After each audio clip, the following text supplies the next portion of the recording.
J'aimerais travailler sur cette scène, donc essentiellement les textures d'eau et de sable, et puis cette animation de vague qui vient s'échouer comme ça sur la plage. Alors je commence par créer mon sable, je crée un plan, je passe en mode edit et je subdivise, je vais choisir 10 fois, et puis je vais mettre un peu de fractal pour créer un petit peu d'accident comme ça. Je vais aplatir sur leur axe respectif les bords. Hop. SX0, SY0 et SX0. Ensuite, je vais me mettre en vue de dessus. Je sélectionne les deux dernières rangées. J'active Proportional Editing et puis je soulève un petit peu de manière à créer ma rive. Ensuite, je sélectionne tout et puis je fais un extrude sur Z. J'aplatis, donc SZ0. Et puis je vais supprimer les faces en dessous, X, Faces. Voilà. Je vais attribuer un Subdivision Surface à mon objet. Je fais un clic droit, je fais Shade Smooth. Et puis là, je vais renforcer un petit peu les bords. Voilà. Alors ensuite, je m'occupe de mon eau. Donc je vais créer un nouveau plan. Et je vais aussi le subdiviser avec un clic droit. Je vais choisir une subdivision de 20. Et puis, je vais extruder sur Z et une deuxième extrusion. Et je peux supprimer les faces qui sont en bas parce que j'en ai pas besoin. Je vais sélectionner toutes les faces en haut parce que je vais en faire un groupe avec CTRL G, Assign to New Group. Et voilà, je peux le réduire un petit peu histoire qu'il soit un petit peu moins grand que mon sol. Et je vais lui attribuer un Subdivision Surface. Je vais faire un Shade Smooth avec un clic droit. Je vais choisir un niveau de 2. Et enfin, un Wave, Modifier Wave. Alors si je le joue comme ça, il va jouer à la fois sous l'angle X et Y. Moi, sous l'axe X et Y, moi ce que je veux c'est juste un déplacement sur l'axe X. Voilà. Et je choisis mon groupe pour bien que ça n'affecte que la surface supérieure, comme ça. Alors la vitesse, ça va pas. Donc dans Time, je vais choisir une vitesse beaucoup inférieure. Voilà, on va choisir ça pour l'instant. Et ensuite, ce qu'il faut, c'est vraiment que je joue sur ces trois valeurs, Height, Width et Narrowness. Donc Height, ça va être la hauteur de mes vagues. Width, ça va être la largeur, donc ça va être en fait la quantité de vagues que je vais pouvoir mettre sur mon plan. Donc par exemple, je peux en mettre 3. Là, je vais varier la valeur offset de manière à ce que dès le début de mon animation, en fait, je puisse avoir une vague, donc comme ça. Et puis la narrowness, ça va être l'étroitesse de ma vague. Donc il faut que je pousse assez haut et ensuite que je réduise ma vague comme ça. Voilà, pour obtenir un creux, une belle sinusoïde, il faut que je joue sur le height et le narrowness. Et le narrowness, il faut qu'il soit assez élevé pour faire un beau creux comme ça. Et voilà, bon, on peut s'arrêter là. Bon, la speed, ça va pas du tout, donc on va faire 0,02 par exemple. Voilà. Donc, ensuite, bon, c'est un petit peu lisse, donc on va rajouter un modifier displace.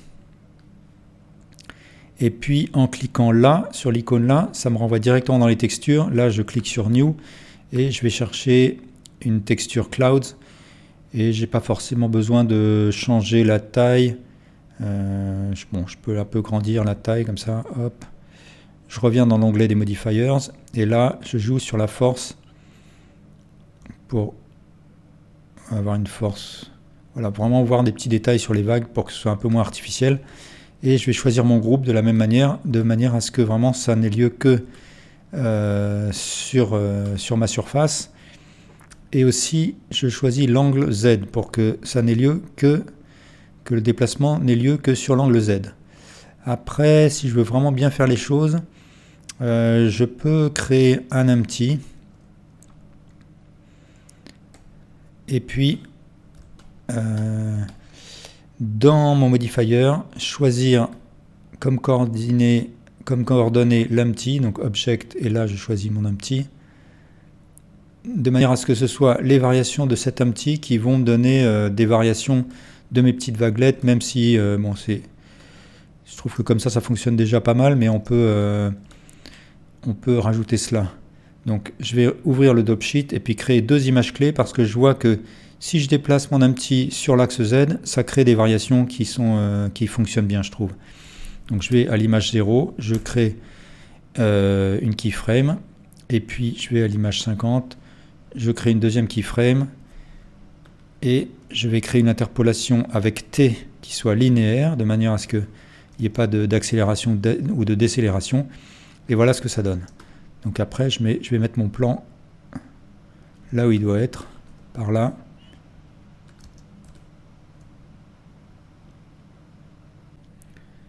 Ensuite, ce que je vois, c'est que l'animation de la vague, lorsqu'elle touche le rivage, là, c'est pas terrible, donc c'est un peu trop fort. Ce que j'aimerais, c'est un peu atténuer l'effet des vagues au fur et à mesure qu'elles se rapprochent du rivage. Donc ce que je vais faire, c'est que je vais retirer, je vais créer un dégradé du vertex group de manière à ce que l'effet displacement et wave se dissipe au fur et à mesure qu'il se rapproche du rivage. Donc il faut que je passe en mode weight paint. Je peux agrandir ma brosse, et puis dans le panneau N, je vais aller chercher une brosse subtract, et je vais faire ça de manière un peu subtile. Donc je baisse le weight et le strength, et je commence à, alors il faut que ça soit un peu plus fort peut-être, à soustraire tous ces vertices de mon groupe, de manière à ce que cette partie-là ne soit pas affectée, ou bien moins affectée par mes effets de vague. Donc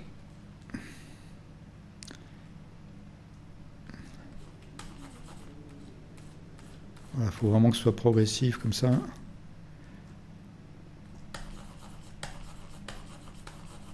Je regarde ce que ça donne.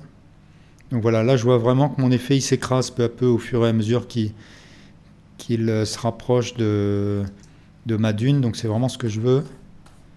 Il faut que j'y aille mollo. Et puis là je peux vraiment aller dans les bleus. Si je veux, je peux utiliser le pinceau blur de manière à ce que la transition soit plus douce.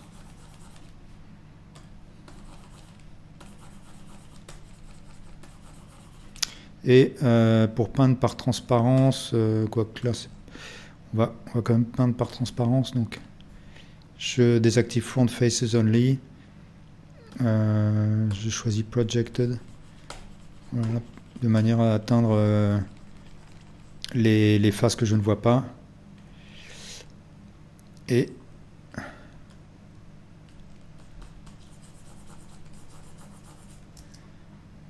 voilà, là je pense que ça va mieux fonctionner. Donc je reviens en mode Object et je regarde ce que ça donne. Donc là ça fonctionne déjà mieux là. Ce que je vais faire aussi, c'est un petit peu corriger ma topologie. Là je vais un petit peu descendre mon fond, parce que ça me donnera plus d'eau. Donc hop, comme ça.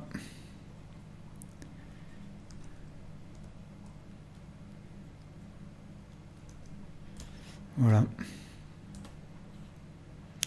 Et si je veux plus de sable, eh bien, je peux aussi reculer cette partie-là. Je peux créer des edge loops supplémentaires, là, si je veux un peu plus de détails.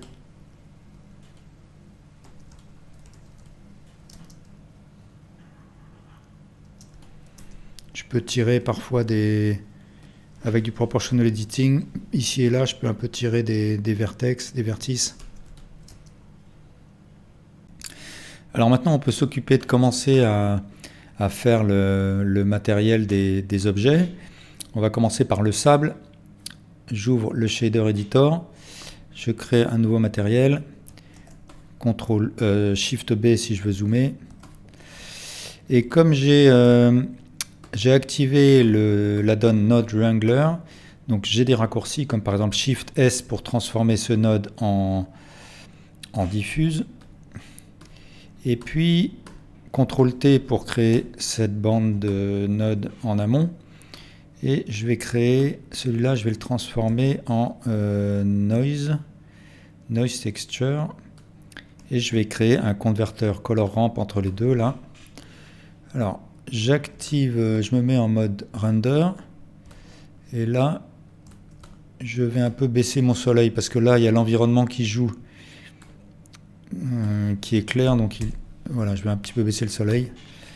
Alors, pour l'instant, là, j'ai un noir et blanc. Ce que je vais faire, c'est choisir des couleurs jaunes, une variation sur les jaunes. Donc, CTRL-C, CTRL-V. Non, s'il veut bien. Et puis là, je peux un peu baisser.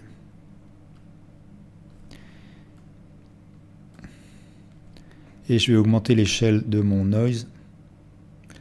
Par contre, il faut que je change le mode de projection. Donc là, je vais choisir Object. Et puis, je vais créer.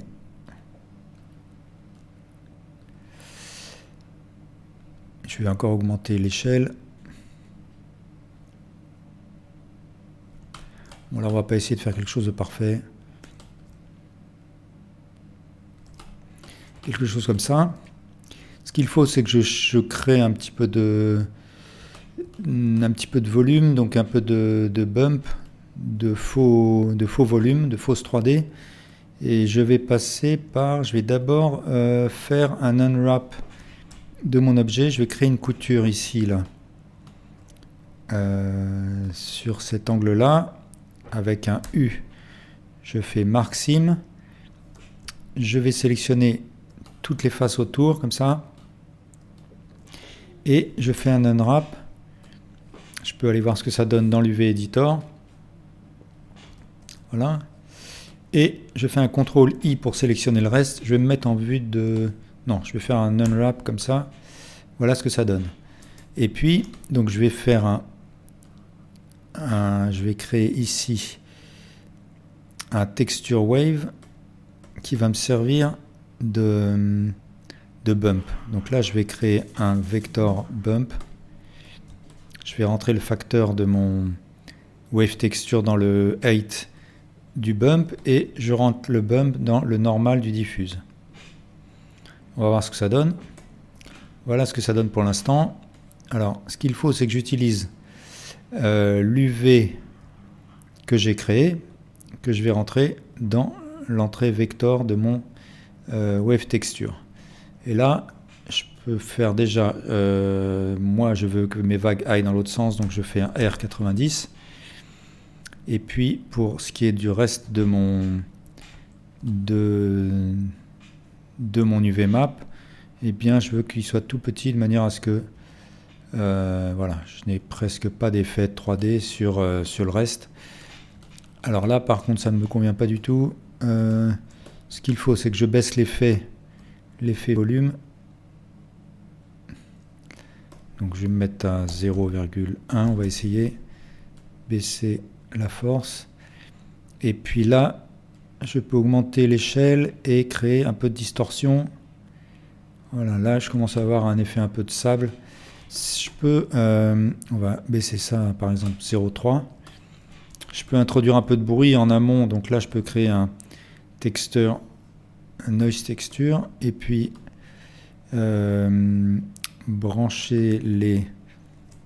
créer un color mix RGB dans lequel je branche à la fois le texture coordinate et puis mon noise texture. Et donc là, ça va introduire un peu de bruit et donc un peu des variations dans les vagues là. Donc là, je peux peut-être réduire un petit peu ça, un petit peu réduire l'effet. Voilà. Alors on va un petit peu changer l'angle du soleil là, histoire de mieux voir.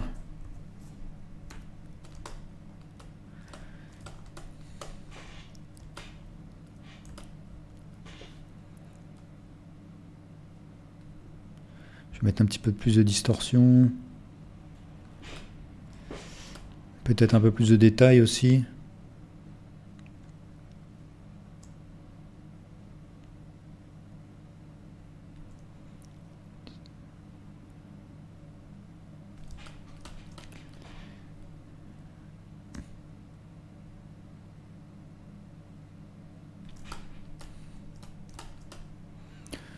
Voilà, on va en rester là pour le sable pour l'instant. Un petit peu plus de bruit peut-être. Et bien sûr, pour être précis dans les variations, je garde la touche Shift appuyée. De cette manière, je peux faire des variations vraiment plus précises. Voilà, on va en rester là pour l'instant pour le sable. Ce que je peux faire, c'est encore un petit peu baisser le sable ici. Alt Z pour avoir la transparence. Et puis, je vais encore un peu baisser là pour laisser plus de place à l'eau.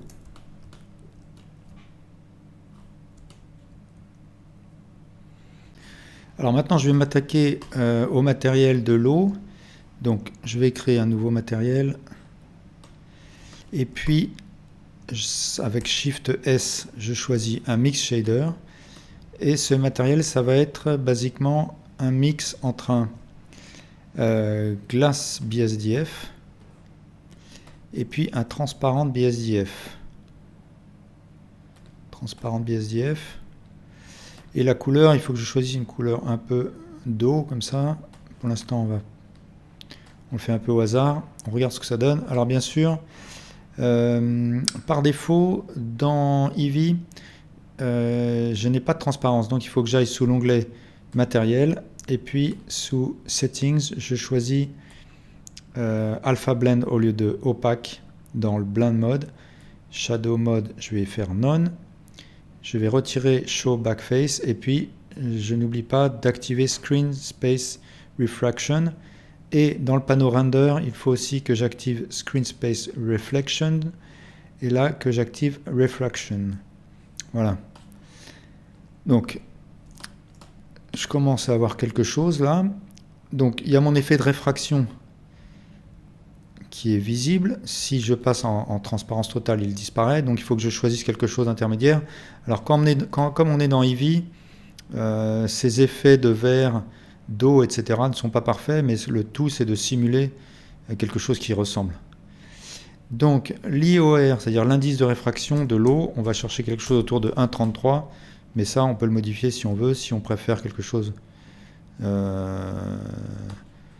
de différent, on peut faire des essais.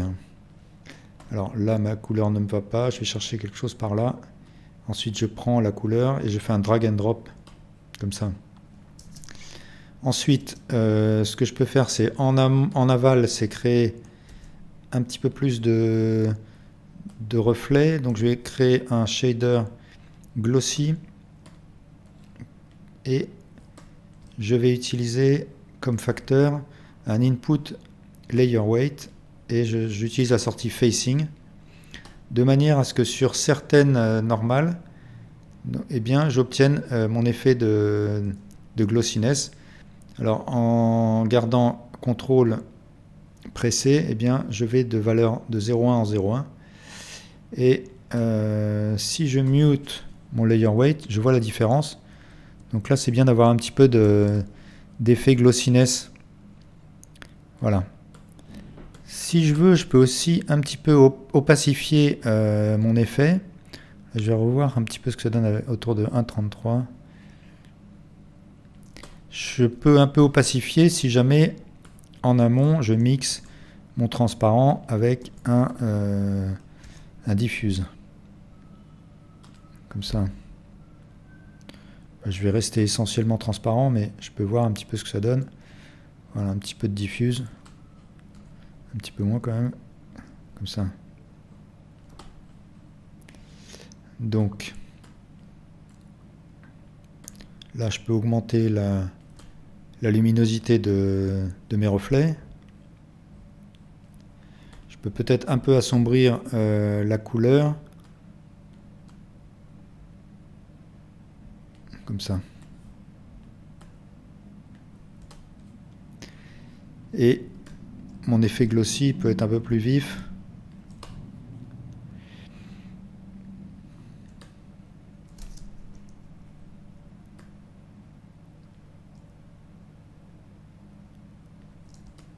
Ce qui est important, c'est aussi d'avoir un HDRI pour le monde, mon world, d'avoir un HDRI intéressant de manière à ce que les reflets soient intéressants.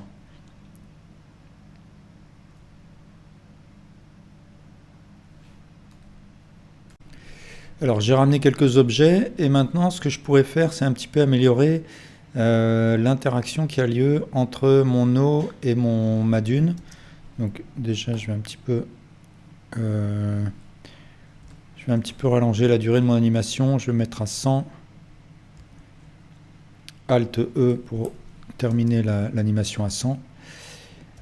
Et donc je vais utiliser les Vertex Paint comme je l'ai fait dans un tutoriel précédent. Donc je sélectionne mon eau, je vais passer en mode solide et puis ensuite CTRL Tab pour passer en mode Vertex Paint. Là je m'assure que je suis bien en mode mix. Je choisis noir avec X pour intervertir les couleurs. Et là je commence à peindre, voilà, de manière à ce que je détermine une zone qui sera un petit peu la zone d'écume. Donc je peux augmenter la force ici. Voilà, bon, je vais faire quelque chose comme ça. Je vais utiliser la brosse de floutage comme ça. Voilà, après je pourrais corriger de toute façon. On va dire que pour l'instant ça me convient. Je reviens en mode Object et en mode Render. Et puis je vais chercher mon matériel. Et en aval, je vais dupliquer ce Mix Shader. Je vais brancher un Diffuse tout simplement. Shader Diffuse. Qui est blanc, ça me convient. Et puis là, je vais aller chercher dans Input Vertex Color Call le calque de Vertex Color que je viens de créer. Donc par défaut, il s'appelle Call. Et je choisis la sortie Factor que je branche dans le facteur du Mix Shader que j'ai créé. Et voilà, là, j'ai de l'écume qui s'est créée. Alors après, je peux jouer sur le contraste, son intensité, etc. en créant un converteur Color Ramp que je mets entre l'attribute et le Mix Shader. Donc si jamais je veux que il soit un peu plus transparent, un peu plus contrasté, etc. Bon, mais je vais rester à peu près comme il est maintenant. Voilà, donc on a notre scène. On peut continuer bien sûr à travailler sur les textures, sur les animations, etc. Mais on a l'essentiel. Voilà, bah merci pour votre attention.